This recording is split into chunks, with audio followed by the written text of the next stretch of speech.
comes.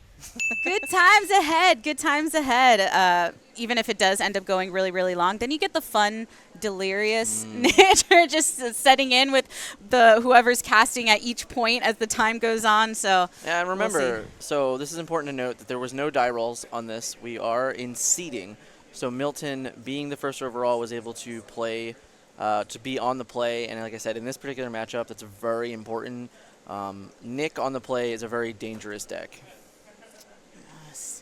Flounder thrown down, Stitch and Simba. We were talking a bit yesterday, too, when looking at this, and kind of Simba, for instance, this one in particular, not being as common.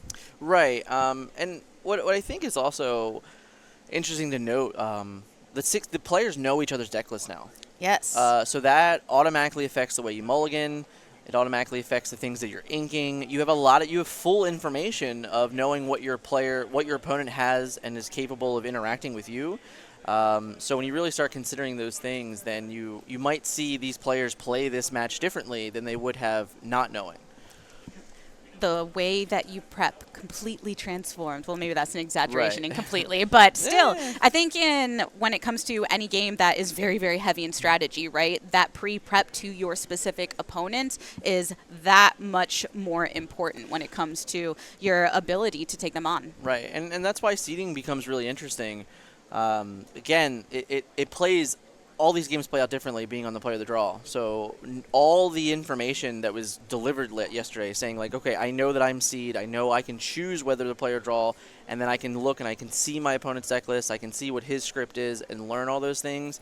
The very top echelon of competitive players, I imagine, that are still in top 16 may have been grinding games quite a bit last night.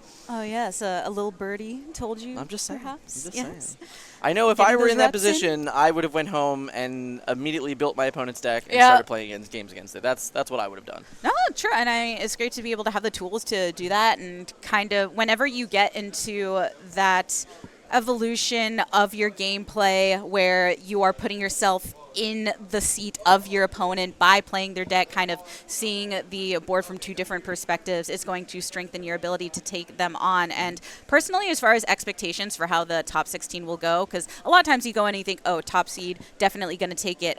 But when you cut down from such a large number of over 200 down to 16, then you increase the likelihood of those, quote, dark horses, end quote, at the bottom of the standings actually being very toe-to-toe when it comes to strength against those that are seated top. Top 16 from top 8 is a large difference. Sometimes it's a difference of 2 wins. Yes. Or 6 points, 5 points. So when you start considering those things, it is absolutely capable of an underdog really coming in that realistically had no chance at top 8, but because we went to a top 16, was given the ability to, play for greater prize. And between Milton and Nick, only one will be able to move on to the next round since this is a single elimination bracket.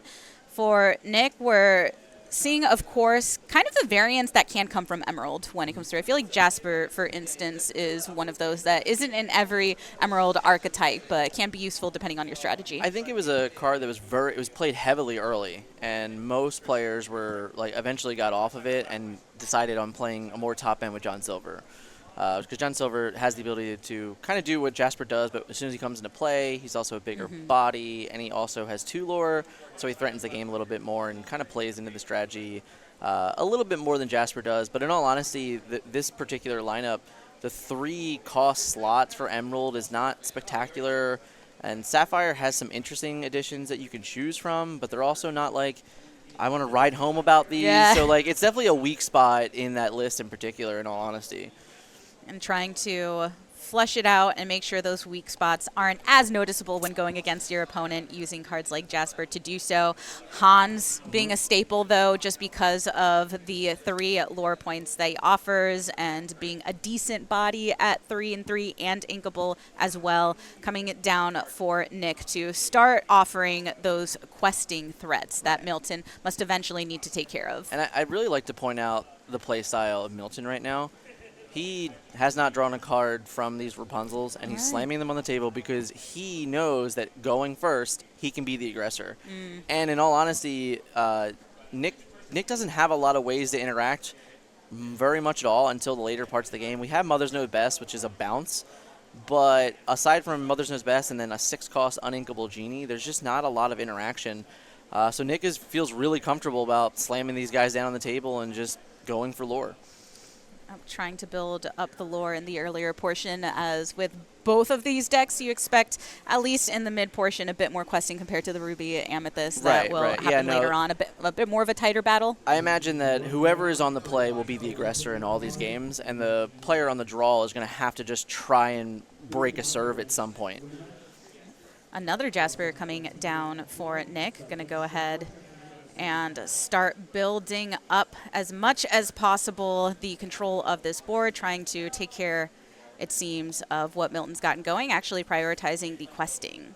Right, so we're questing because Jasper allows us to take away our opponent's quest, and Rapunzel can't really do anything but quest at this point. No. So it's a different way of taking care of the board in a sense, right? It's like, yeah, you get to keep your units around, but what are you really doing with some of them when Rapunzel isn't really going to be able to hit anyone very hard? If we have a third Rapunzel, we're going to feel great about this, because we can run Rapunzel into Hans and then just play Rapunzel and draw 3 cards.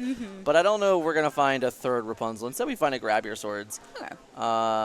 And this actually is a really interesting play. So we grab your swords and then use both Rapunzels to take out by challenging the characters. And then we're going to end up fully trading with our, there we go. So everything gets cleared, and we still have 5 lore in play, and then our opponent's Jasper. Going to be kind of a similar thing, but this is the really big difference in this matchup, is that Milton has Grab Your Swords and Nick does not. It's not the most ideal situation for Nick when he's on the draw.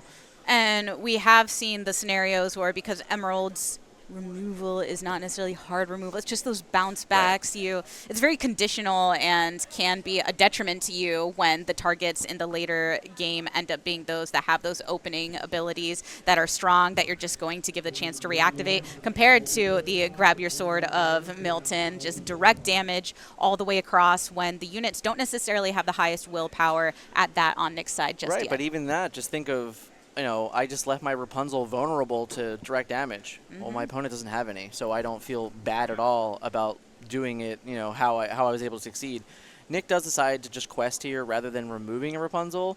I'm not sure if I'm happy about that play. I think at some point you have to realize that you got to take the trades when they're offered to you, and the last thing I want to do is see a third Rapunzel off the top that ends up fully healing and drawing 3 cards. It feels like Nick is focusing more on that questing and trying to, you get one, but it's the net denial as well, that you're trying to make sure you keep control of the pace of the race. Right. So we see another Zimba. Zimbas and Rapunzels are our game plan today. They, when it comes to their look, they kind of have similarities, I feel. You've got the golden locks of Rapunzel and the golden, fur of Simba. And also, just to make correction from earlier, apologies, it's best of 3, not best of 5 going into today. So we made the day a lot shorter in that announcement. Yeah, there we go. A lot shorter at that. So best of 3, same as yesterday. So I think best of 3 just untimed. Yes, untimed. So untimed. That's why we don't have any blinking clocks on our screen today. And I think this isn't necessarily one of the matches that will impact the most with these two decks. No, I don't think so either. I think we'll be okay.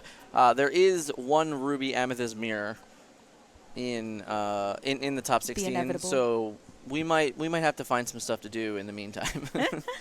Well, luckily, when we are here and in person with many others that love the thing that we love. Yeah. Lots to do, to chat about and kind of see what everyone's going on, especially because we are in that portion of Lorcana where there's still a lot to be discovered. Right. Even though, yes, okay, we're not going to there is a lot of Amber Steel and Ruby Amethyst, but as we noted, there are variants within those decks. I think it can be deceptive when looking at Amber Steel, thinking, oh, everyone's brought the same deck, because no, as we mentioned, 15 to 20% difference in some of those deck archetypes in some cases. So seeing how those end up playing out will be intriguing. But I feel like this makes it sound like I'm rooting against Milton, but I do just want to see an Emerald or some of these kind of more, I guess, niche decks in the context of this top 16 make it through and see what Nick can pull off with it. Yeah,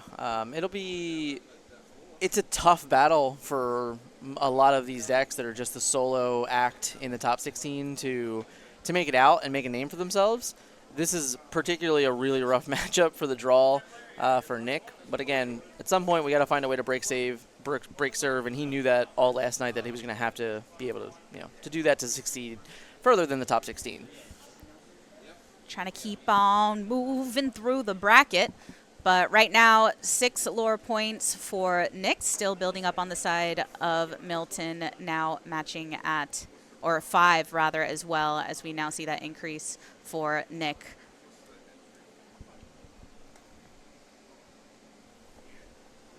I want to give shout out to our head judge. He went out and got these gigantic dice for the lore. So I know, I was looking, I was like, oh, it's funny though because it's so big, but in my mind with it being next to the number, it blended for me. Okay. And I'm like, oh, yes. Okay, looking at the size now and not the coloring of it. So ironically, get a little better view. The one thing that I do wish that I always get confused on is since they're mirror. Yes. I'm like, he's on what? I'm like, oh, no. But it took some getting used to yesterday. Yeah. I feel like social media in a way has prepared me for seeing mirrors of things because of how many photos are inverted and all the how many times you're seeing somebody take a picture of something and it's the reversal. So now our brain's having to work both ways. Right. Yes. The world has prepared us for Lorcana and watching the questing as it comes through. But alas, Milton and Nick still facing off and going strong as far as no one really overtaking the board completely. Milton has been able to maintain these Rapunzels and the Simba, but as we mentioned before, because of the Jaspers, it's less value than you would think for considering how much time she has been around in terms of getting that questing power, but that hadn't been Milton's focus on the earlier portion, now trying his best to catch up. I mean, this was a big turn. Gaining 5 lore here, and again, we're really just pressuring our opponent and knowing that they only have a single target removal, so we're very capable of continuously going wide and just adding more and more lore to the board, really not feeling threatened at all by any of the removal from Nick. Yeah, we talked about how the removal that Nick has is just, it's kind of a... I'm trying to think of a good comparison if you're facing off against an enemy. What's something that's a little more squishy, maybe not standing too tall over you? It's not dragon fires. Yeah. Not a big Maleficent with fire everywhere, setting everything ablaze. I'm trying to think of kind of a medium villain. I don't know. It's more like a Hans, right? Like Hans is like just this guy who's just like, I say stuff and I mean stuff and I don't do anything, right? Like, You're like, I say things, I do things, but I think you don't have to worry too but much. I'm not threatening whatsoever because you have magical powers. Yeah. Magic does trump strength in some cases. All the time. Almost all the time. Which, speaking of, this is a little off looking to Chapter 2, but just kind of a preview. I am excited to see how Amethyst develops because it feels very magic and villainy and there's things. There's a lot of really cool theme. Yes. The theme cohesion within the inks is something that, from a dev perspective, can be difficult to carry out over time. Absolutely. But I think has been done very strongly when it comes to Chapter 1 and then going into the next one as well. But as far as the update and the game state from Milton and Nick, casted a whole new world. Is that what just happened there?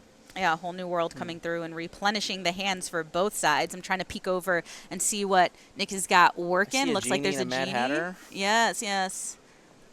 And a couple sapphires on the other side I'm trying to get a good view of. But we saw Mad Hatter put in a decent amount of work for Emerald prior, not just because of the threat of questing, but the conditional draw that you are afforded if those challenges come through. Right. And I mean, Mad Hatter's just a really good card. Being 2/4, 3 lore for 5 that has the ability to draw you cards back for himself. That's great.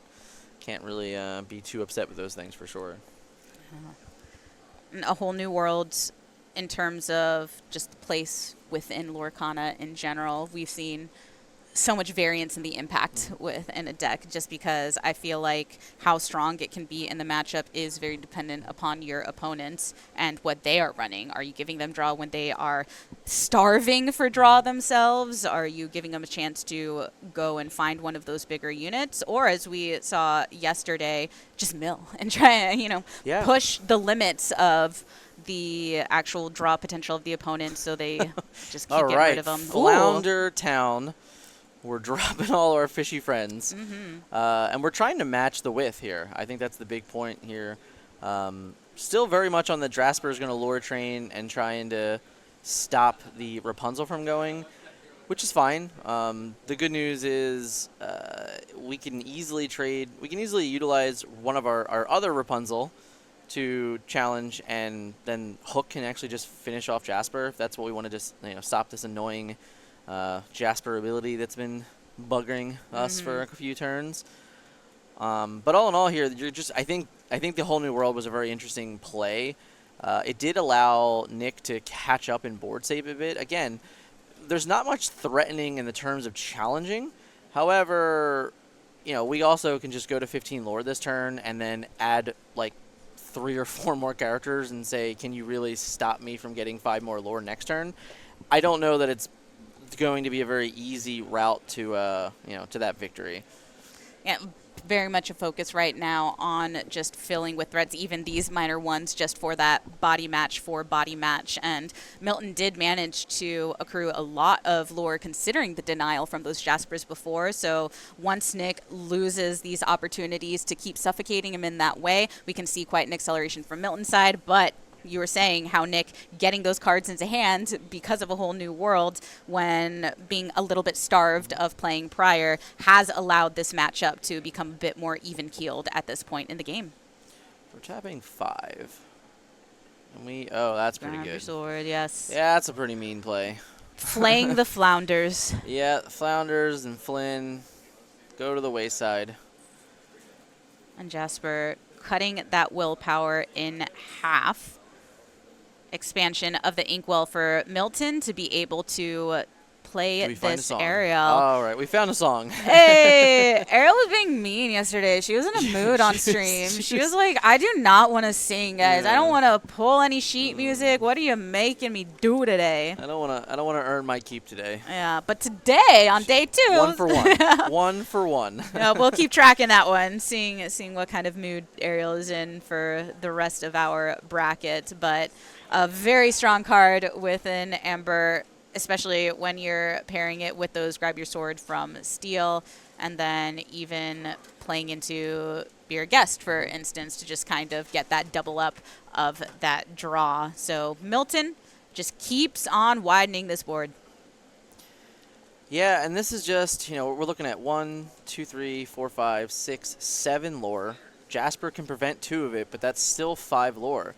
Now, we know there's a Genie in her hand, so we can Genie, one of the other Rapunzels and knock it down a little bit. But at some point, Genie's still not enough. The race is still going to be not really what we do. I see a John Silver now. John Silver would probably be a better play because we can take away both Rapunzels with Jasper and with John at that point. But it's still a pretty uphill battle where we're at right now. We know that there's still 5 cards in our opponent's hand. We also know that he has a whole new world that he can just exert and sing and then refill the board even more. So we're in a really, really tough spot in this particular situation. But not shocked to see the John Silver here. I'm more curious if it's just honestly delaying the inevitable. Yes. Yeah, because it is slowing things down, but what is it that you're going to be playing that really sweeps off what Milton has been able to build up? And that's why things like Mother Knows Best are being used to try to get some soft clear. This was kind of the same line, but instead we could have just gained a lore with Jasper and still taken away the other Rapunzel. And now the fear is that I get to play Rapunzel and just draw 3 cards. So we kind of just gave our opponent 3 cards in a way. And then Milton not being punished for having to play the Rapunzels earlier where he didn't get the heal and draw. And even though that was already a solid play to make and have that sacrifice to be able to get that earlier presence, now even better considering that utility is available once again. Yeah. I'm trying to think what Nick could potentially do here. It's a really, really tough game on the draw. And we get to draw 3 cards. We put another 2 lore into play. We found a Lilo here, so that's another 2 lore. I think there was also a Zimba, so that's another 1 lore. I think we're just going to put way too much on the table, and our opponent's really just not going to be able to answer all of these things. When you do run Lilo, it feels like there's 2 very big advantages of where to play her, either early on, so you have that threat of 2 lore, or sometimes a nice capper in the end, just to be able to have that additional 2 points alongside your already developed board to force your opponent to make a change happen in a single turn, or they end up losing. Though, while still a very small little character, can be extremely valuable when you're looking for that closer. Now, to note here, this Rapunzel does have to challenge. So the Rapunzel had to challenge Jasper there, so the Rapunzel should be exerted. I don't know that it's going to affect the overall game state, but because of John Silver's ability giving her Reckless, she had to actually challenge Jasper there. We have more Reckless keywords and things erupting in Chapter 2 that I think there's going to be a bit more of an emphasis on that keyword as a strategy. Right now it's kind of splashed in some occasions, whether it's in Emerald or the most common that you see are the Gastons and the Mauis over in Ruby, but I think some combo potential as Emerald gets some additional characters that can enable that concept. But here being enough to slow things down for Milton, who is, though, 18 lore into the pocket. And there is the game end for game number 1, putting Milton, the top seed, up against Nick. Getting the reset here, but I think that Nick, when looking towards the second game, it was difficult to face off against the early development of Milton, the decision to put those Rapunzels down, the 5 bodies, even when using losing the utility of the ability, is still enough to force just the denial of the ability to quest from things like the Jasper, but still sticking on the table in such an effective way. Right. And I think, like I said, I think you're going to see a very different game here. This Emerald deck definitely wants to be on the play almost all the time. It wants to threaten on each of its curve turns. It has 2 lore characters starting from 2, all the way from 3 lore characters starting at 4, and it's very, very we also didn't see a Detective Mickey again. It's another reason for this particular version of the Emerald Sapphire that's more leaning into Maleficence and more leaning into the late games of Let It Goes and Hades. Not seeing a Mickey Master earlier. Also, he didn't get to 7 ink, so I think at the end of the game he might have had a Hades or 2 hitting in his hand that he couldn't even play, couldn't even utilize those things. And if I recall correctly, I think I saw the Mickey in hand before A Whole New World was played at one point, so they were drawn into, but then But it's just the way the game state goes, and I get it. I think a lot of that comes down to knowing what my opponent's deck list is. I don't feel bad at all about just slamming my 1/5 Rapunzel in play and not drawing cards, because I know that they don't have a way to interact with this, and their best way to interact with it is bouncing it back to my hand anyway. So if push comes to shove, I'll get the draw cards later. Yeah, what was denied from both sides ended up having different effects. So technically that healing and draw denied early by the way Milton played that, but didn't seem like there was much consequence. Whereas... And 3 grab your swords. Yeah. Were much better than Mother Knows Best. Yeah, the grab your swords a pretty decent job of clearing things out. It's a pretty good card. Anytime you look at a deck that has Sapphire as well, and they are not accelerated in terms of their ink lore compared to their opponent, you feel like something's wrong. Right. And when you don't get the Mickeys, you don't get those 2, just get that little bit of an edge earlier on, then you can feel that happen. Even Phil. We didn't see any Phils come from Nick's side either. That's a great card to kind of match the Rapunzel being a 1/5. He would have been able to utilize his Jasper to just remove a Rapunzel rather than keep preventing it from questing. So like there was definitely cards in this particular matchup he would have loved to see, and just didn't get there. I do believe he inked Grandma Talas early, which is kind of something that I don't think I would be doing against Steel, because I know that they're eventually going to go away, and for me it's like, well, I'll just eventually get that ink anyhow. I guess it just depends on what you had to ink that turn. I've talked to a couple people about that, because whenever I see her inked, I think, well, aren't you losing a little bit of what's built in? And think, well, sometimes just based on the scenario, what you're needing in that immediacy, yeah, that's really the ideal place if you just need to ink her directly, is I have this card that I want to play that I need that additional ink for. But I do feel like you just feel a little bit of that, I'm not getting the full value of forcing the opponent to respond in some way and then also get the ink. So it's kind of like, you know, when you pay for rush delivery? Yeah, yeah. It's like that. Yeah, no, I know exactly what that's like, yeah. Yeah. I got some bad stories. Oh, my, oh, my. Oh, yeah, I think a lot of us have bad delivery stories. Yeah. But I don't know if Nick is going to need to pay for any rush delivery, and this one might have a little bit of a better setup compared to prior. We see the develop your brain we inked are to back be able on to play Flounder the Town flounder. now. Yeah. Right.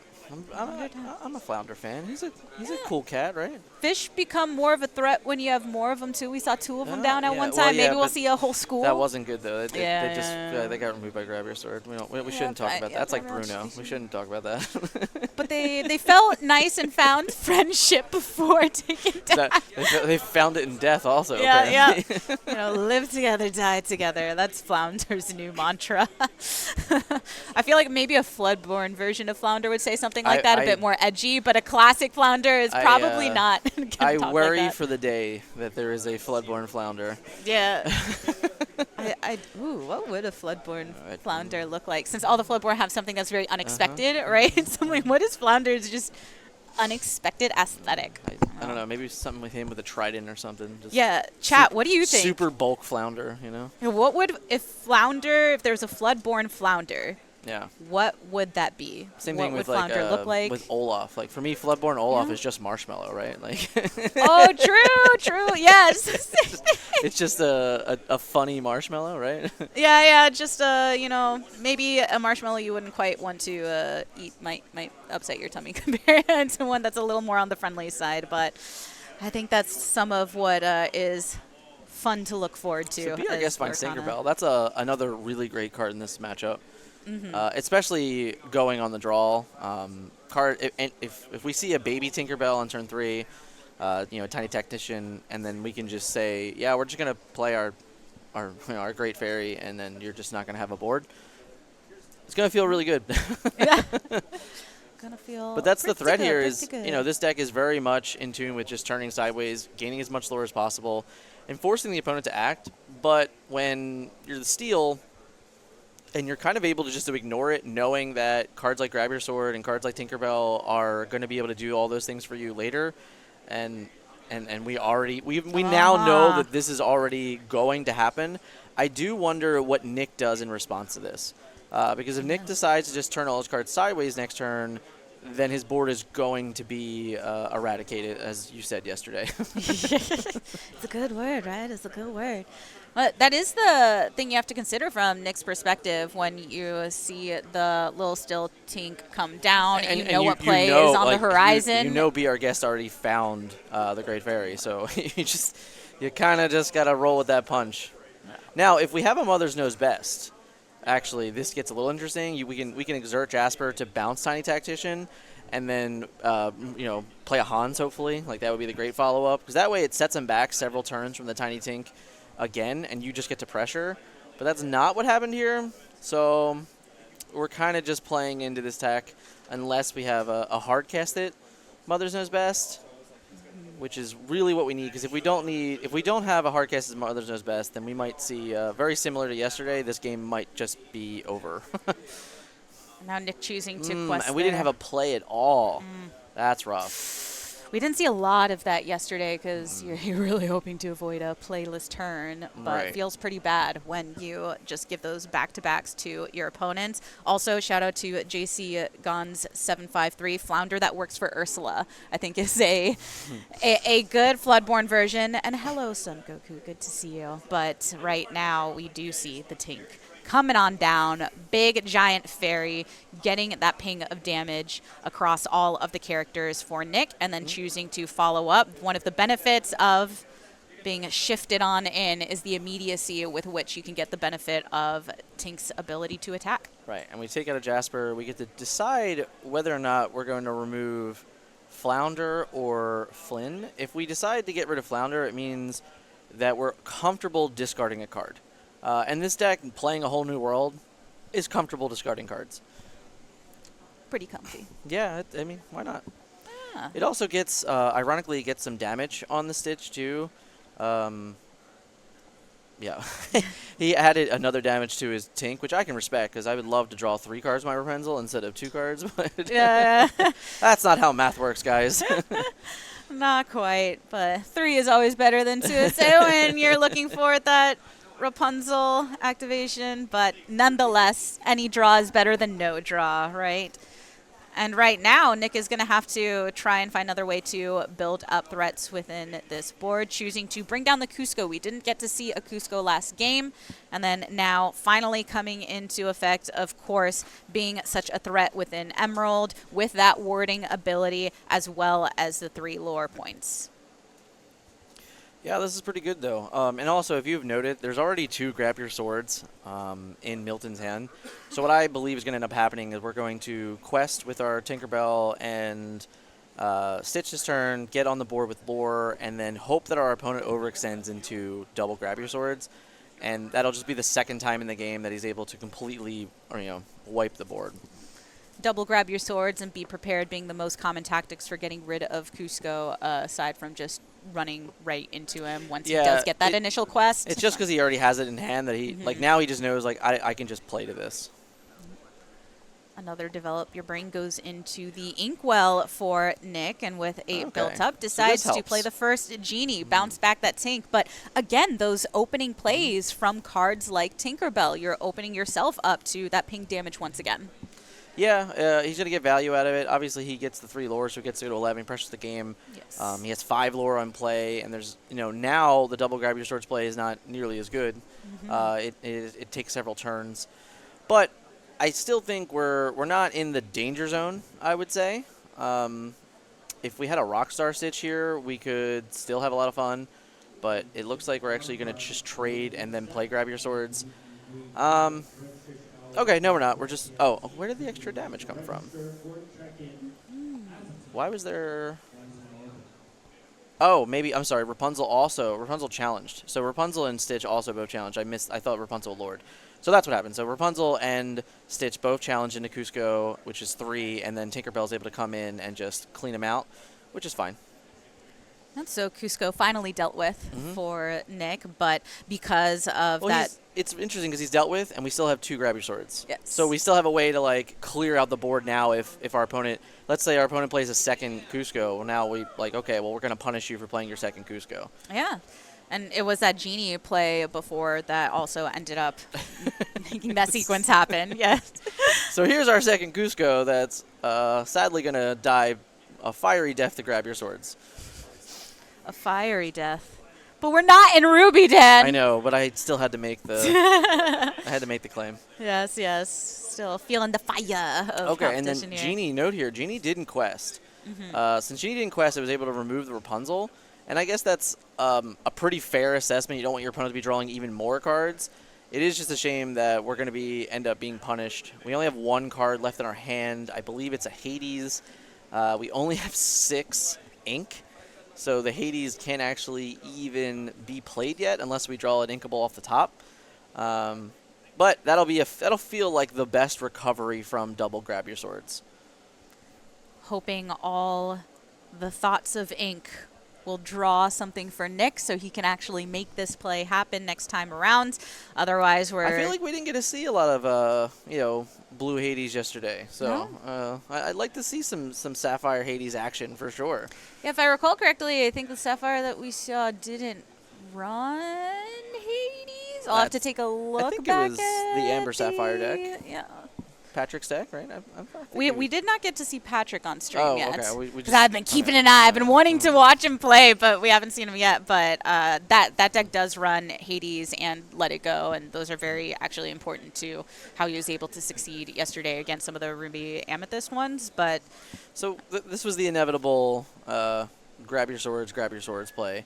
Did we get the Inkable? That is the ultimate question. All right, we did. All so right, that's all helpful. right. And a good one to be willing to ink. Right where Flounder should be at this point in the game, in the inkwell. You know, maybe those gills work for ink too, not just water. So you're fine. Don't worry about Flounder hanging out. So. And the thing to note here is, this Hades is a 3/6. 6 willpower is a lot for Milton. Milton's not playing the Crunk.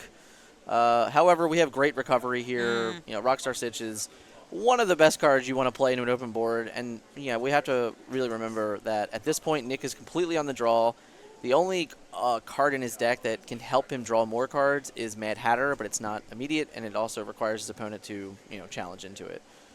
And when Nick had originally hit 11 lore, it felt like a very strong position to be, but we've kind of stalled out at that point because of the force of taking care of Milton's board, taking away those Rapunzels for potential healing and draw. And now with the Mad Hatter coming down, could get that conditional draw for the side of Nick, which he's really desperate to find at this point. But Milton also set up for some potential future draw as well. Yeah, and going to 13, kind of. Okay, this is pretty good. So we went up to 13. I think there is a smash potentially that's going to get rid of the Hades here. We did go up to 13 lore, so the Mad Hatter still represents 16, and we don't have an active way to get rid of the Mad Hatter. I think we have an Inkjet this turn. There's a good chance we're going to ink and play this Captain Hook. So we have a Floodborn Captain Hook as well as in hand. So if we can get the Forceful Duelist into play this turn, then we'll be able to, A, we can draw a card with him, which is great because of Rockstar Stitch, and then B, we'll have the ability to Floodborn in the Happy Thoughts Captain Hook, and then get rid of the Mad Hatter for a 1-for-1 trade, which is a much better position. That's the exact reason you're seeing the play follow through as it is. Captain Hook coming down for the draw, willing to ink a Stitch to get there. Already has this Rockstar Stitch in play to increase the value of these lower cost cards that typically diminish in your desire to play them as time goes on, with the exception of plays like this. So draw coming into full effect. And Nick, on the other hand, was trying for some time to rebuild that momentum and going for questing, going for those lower points, has the Mad Hatter, but still in a tough position now that the board is becoming more developed on Milton's side. Those Rapunzels coming into effect again. He is in a tough position, but the good news here is we got to 7 ink, so we can play our Hades off the top, we can play Cusco's off the top, we can play other Mad Hatters off the top, we can play Maleficent and all that. We have so many 3 lore characters in our deck. Hans is another that, if that's what I'm drawing, I'm still threatening the game. So here's another Maleficent. So, all right, Mad Hatter goes to 16, but Maleficent's representing 19. And we're constantly able to threaten the game now. Because 6 health, again, it's a huge health pool. It needs double smash, realistically, to remove that card before letting it lure. And that's not an easy feat. The Zimba, very interesting. Because that allows him to draw 2 cards off one Zimba. And obviously you would draw the card from Rockstar Furch and then use the Zimba ability to pitch. We're definitely not playing a whole new world in this game. Yeah. We're not going to refill our opponent's hand. Why would I? You've struggled so much with top decking. Why would I give that to you? Yeah. And we're definitely fishing here. I'm going to find something come through, and I know. And this is the crazy thing, is we're gonna put a lot of lore into play this turn. So we're already at 1, 2, 3, 4, 5, 6, 7, 8, 9, 10, 11. Goodness. If we gain 5 this turn, we'll go to our 11 ourselves. So we already have enough lore to win the game, and we know we have this Captain Hook to remove the Mad Hatter. So I actually think we're just going to see this completely ridiculous Rockstar turn that ends up in next turn I can gain like 1 million lore. Yeah, what a good sequence after Rockstar Stitch a couple rounds ago now dropped, and we're seeing Milton be able to capitalize so much, despite Nick previously getting up to 16 lore points. This is what it's all about for Milton. Nick does get to draw a card here off the Mad Hatter play, so hopefully we do catch that. I do believe it is a you may, unfortunately, so if we miss the window, we can't really go back to it, but he should have drawn a card from that challenge. But will it be enough? We talked about what Emerald and Sapphire are lacking in terms of dealing with a board state like this that Milton has developed. And yeah, so we gained our lore. We're at 8. Right? So that's, all right, so we have 10, 13, 14, 15, 16, 17, 18, 19, 20. We have exactly 20, I believe. wow. Nick pushing it to 19 with the questing from Maleficent, but nonetheless, Milton's threats still stand strong. Again, that is so much lore potential that is just on a single board here for Milton. And again, other decks that would struggle, even if there is tank on the other side, or if there is silver or steel in there rather, to be able to kind of punish all of these lower willpower units. But because that isn't the case, Milton can feel more confident that we get the stick around. 1, 2, 3, 4, 5, 6, 7, 8, 9, 10, 11. I actually think he misplayed here. The hook should have just quested, and that would have been 20 lore. Rather than removing the Maleficent, there was no reason to move the Maleficent. If the hook just quest, he's able to just get there. But we'll just keep rockstarring things, showing off the absolute sheer power of Rockstar. I know, I'm just baffled. I mean, look, every single card off the top has been play, draw, play, draw, play, draw. That is phenomenal. And the way of getting set up for that, not just because the draw and the from flounder. Rockstar, the flounder. You throw down the fish, you go, hey, there you go. So 2-0 here for Milton in this matchup, which means our Sapphire Emerald player and Nick, 16th seed, will be going bye-bye. But yeah,